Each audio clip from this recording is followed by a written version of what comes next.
दोस्तों स्वागत है आपका एक बार फिर से बहुत बहुत न्यूज़ लाइव इंडिया पर। आज महीने का पहला दिन यानी 1 फरवरी है। चलिए जानते हैं सुबह सुबह की फटाफट बड़ी खबरें। चुनाव आयोग ने पाबंदियों के साथ दी राहत। रैली रोड शो पर 11 फरवरी तक बढ़ा बैन। जानेंगे कि क्या क्या है नई गाइडलाइंस में। साथ ही जानेंगे स्कूल रीओपनिंग को लेकर सरकारों पर स्कूल खोलने का बढ़ रहा है दबाव। झारखंड, दिल्ली और राजस्थान के साथ बताएंगे अन्य राज्यों से स्कूल खोलने का हाल। साथ ही जानेंगे मंत्री और विधायक पर आरोप लगाकर दरोगा ने भरी सभा में दिया इस्तीफा। कहा बीजेपी वालों ने खून पी रखा है। दरअसल ये मामला मेरठ का है। पूरा मामला विस्तार से आपको बताएंगे।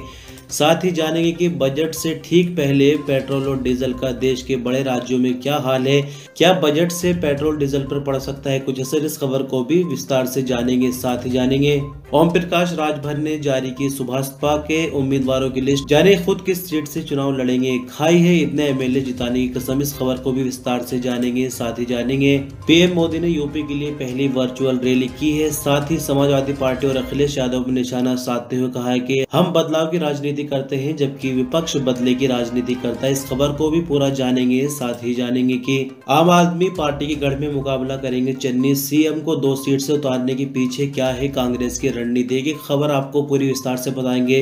तो ये कुछ खबरों की हेडलाइंस थे। इसके अलावा और भी कई खबरें बाकी है, तो पूरी वीडियो को आखिर तक जरूर देखिएगा। इससे पहले आपसे छोटी सी रिक्वेस्ट है कि इस चैनल को सब्सक्राइब करके बेल बटन दबाकर ऑल पर क्लिक करें ताकि इसी तरह की इन्फॉर्मेटिव वीडियोस आप तक पहुंचती रहे। चलिए एक एक खबर को विस्तार से जानते हैं। जानेंगे पहली बड़ी खबर। मंत्री और विधायक पर आरोप लगाकर दरोगा ने भरी सभा में दिया इस्तीफा। कहा बीजेपी वालों ने खून पी रखा है। दरअसल दोस्तों आपको बता दें कि उत्तर प्रदेश विधानसभा चुनाव के दौरान अजब गजब रंग देखने को मिल रहे हैं। इसी बीच उत्तर प्रदेश के बुलंदशहर में वन विभाग के दरोगा द्वारा नौकरी छोड़कर सियासत में उतरने का मामला सामने आया है।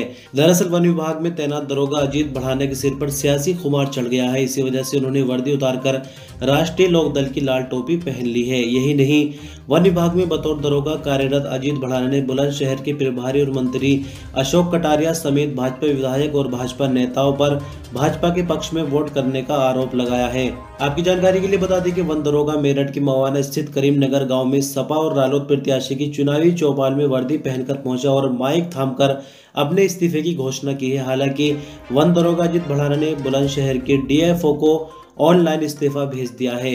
साथ ही आपको बता दें कि वन विभाग के दरोगा अजीत बढ़ाना के इस्तीफे की घोषणा का वीडियो अब सोशल मीडिया पर जमकर वायरल हो रहा है। वह वन विभाग में पिछले 35 साल से काम कर रहे हैं। यही नहीं, अजीत बढ़ाने के इस्तीफे के डीएफओ बुलंदशहर ने भी पुष्टि कर दी है। अगली बड़ी खबर जानेंगे। प्रधानमंत्री ने वर्चुअल रैली के दौरान कहा हम बदलाव की राजनीति करते हैं तो विपक्ष बदले की राजनीति करता है। दरअसल पूरा मामला आपको बताएंगे। प्रधानमंत्री नरेंद्र मोदी ने विपक्ष पर उत्तर प्रदेश में वोटरों को बीजेपी से बदला लेने के लिए प्रेरित करने का आरोप लगाया है।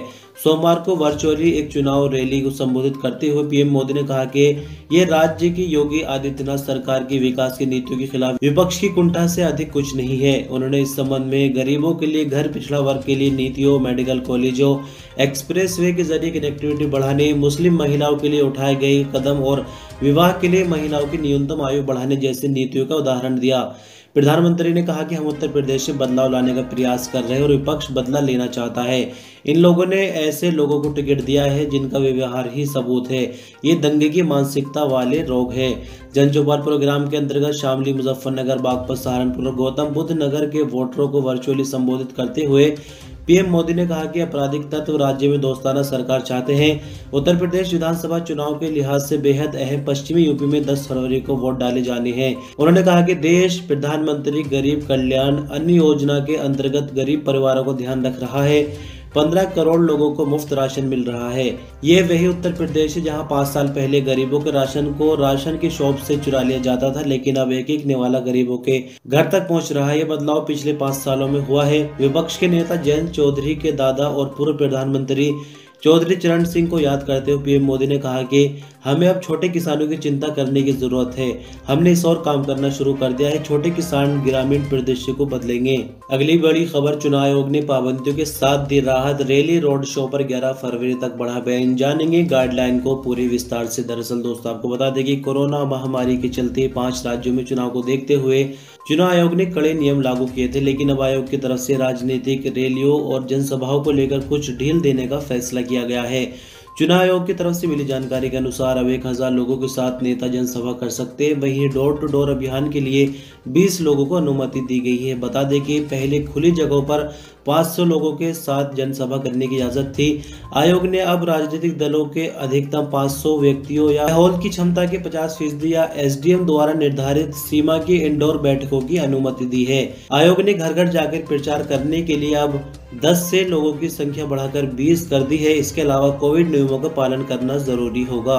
अगली बड़ी अपडेट स्कूल की रीओपनिंग को लेकर। दरअसल आपको बता दें कि जैसे जैसे कोरोना की तीसरी लहर कमजोर पड़ रही है, राज्य सरकारों पर स्कूल सहित अन्य शिक्षण संस्थान खोलने का दबाव बढ़ता जा रहा है। यही कारण है कि विभिन्न राज्य सरकारों ने स्कूल खोलने का मंथन शुरू कर दिया है। महाराष्ट्र, हरियाणा, तमिलनाडु, कर्नाटका और अन्य राज्य शामिल हैं, जहां 1 फरवरी से स्कूल खोलने का फैसला हो चुका है। बेंगलुरु में 31 जनवरी से सभी स्कूल खुल गए। 1 फरवरी से स्कूल खोलने वालों में झारखंड भी शामिल हो गया है। वहीं मध्य प्रदेश सरकार बाकी राज्यों के फैसले को देख रही है। इस बीच राजस्थान में 1 फरवरी से 10वीं और 12वीं की परीक्षाएं शुरू हो रही है।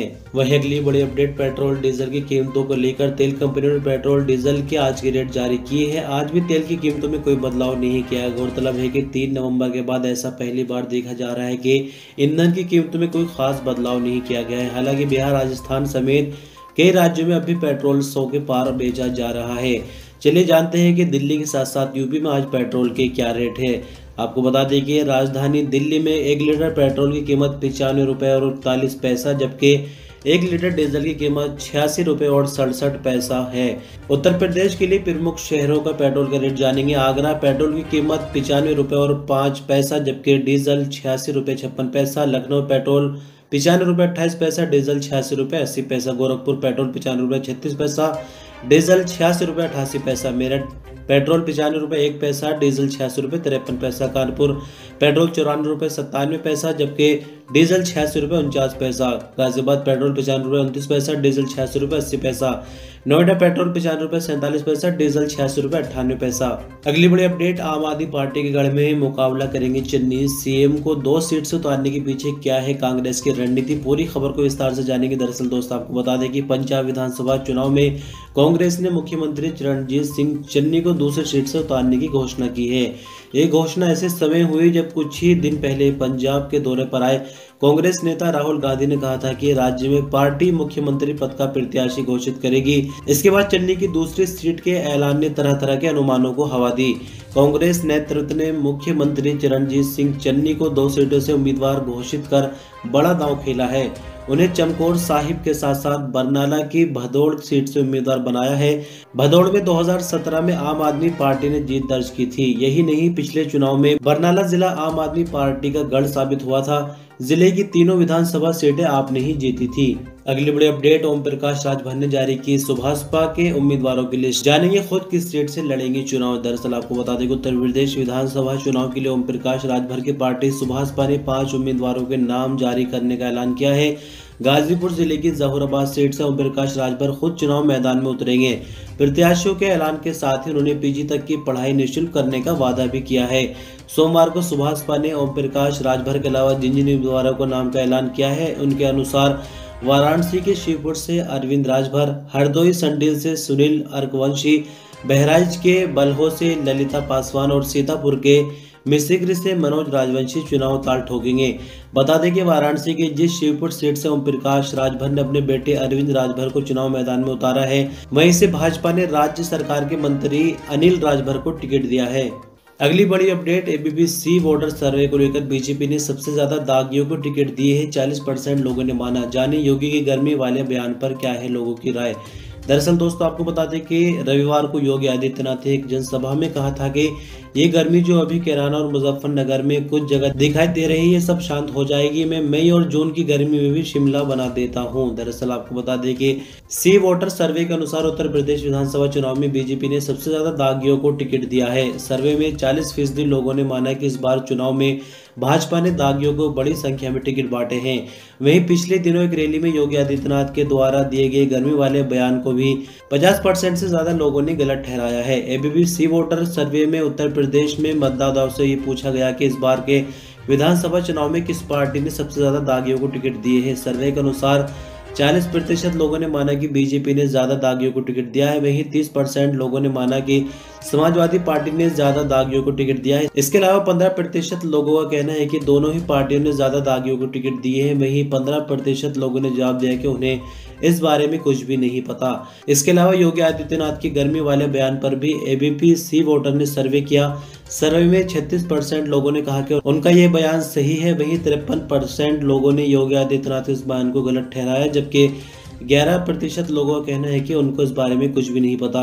अगली बड़ी खबर इंडिया टीवी के ओपिनियन पोल को लेकर, एक महीने में बदले समीकरण, जाट की पसंद सपा लेकिन वेस्ट में सीटें ला रही बीजेपी। दरअसल दोस्तों आपको बता दें कि यूपी विधानसभा चुनाव को लेकर एक और ओपिनियन पोल सामने आया है। India TV ground zero research team ने यह ओपिनियन पोल किया है। इसी टीम ने पिछले महीने यानी दिसंबर में भी सर्वे किया था। दिसंबर और जनवरी के महीने में अन्य ओपिनियन पोल के मुकाबले में कुछ चौंकाने वाले तथ्य सामने आए हैं। 2017 के मुकाबले में नतीजों की तुलना करें तो बीजेपी को नुकसान हो रहा है और सपा को बड़ा फायदा होगा, लेकिन दिसंबर से तुलना करने पर स्थिति उलट गई है।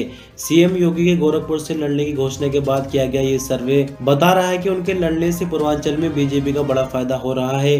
केवल पूर्वांचल ही नहीं बल्कि पूरे यूपी में बीजेपी की सीटें बढ़ रही हैं। दिसंबर में किए गए ओपिनियन पोल की तुलना में अब बीजेपी को फायदा और सपा को नुकसान हो रहा है। सर्वे के अनुसार भाजपा को 242 से 244 सीटें मिलती दिख रही हैं। सपा गठबंधन को 148 से 150 सीटें मिल सकती है। दिसंबर में हुए सर्वे में बीजेपी को 230 से 235 और सपा को 160 से 165 सीटें मिल सकती है। यानी बीजेपी को पिछले महीने के मुकाबले में करीब 12 सीटें ज्यादा मिल रही हैं, वहीं सपा की 12 सीटें कम हो गई हैं। अगली बड़ी अपडेट, ममता बनर्जी ने गैस चैम्बर वाले कमेंट के बाद राज्यपाल को ट्विटर पर किया ब्लॉक। दरअसल पूरा मामला पश्चिम बंगाल की मुख्यमंत्री ममता बनर्जी और राज्यपाल जगदीप धनखड़ के मतभेद फिर से सामने आ गए हैं।